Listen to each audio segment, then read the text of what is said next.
వయోవృద్ధుల దర్శనంపై పుకార్లను నమ్మవద్దని భక్తులకు టీటీడీ మరోసారి విజ్ఞప్తి చేసింది. తిరుమల వయోవృద్ధుల దర్శనానికి సంబంధించి తప్పుదోవ పట్టించే కొన్ని వార్తలు సోషల్ మీడియాలో గత కొంతకాలంగా చక్కర్లు కొడుతున్నాయి. ఇవి పూర్తిగా అవాస్తవం. వాస్తవం ఏంటంటే ప్రతిరోజు 1000 మంది వయోవృద్ధులు, దివ్యాంగుల కోసం టీటీడీ ప్రతి నెల 23 మధ్యాహ్నం 3 గంటలకు 3 నెలల ముందుగానే ఆన్లైన్ కోటాను విడుదల చేస్తోంది. టికెట్ పొందిన వ్యక్తికి 50 రూపాయలు ఒక లడ్డు ఉచితంగా లభిస్తోంది.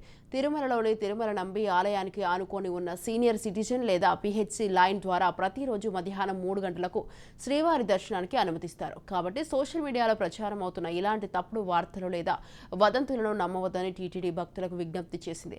భక్తులు సరైన సమాచారానికి టీటీడీ అధికారిక వెబ్సైట్ మాత్రమే సంప్రదించాలని కోరింది.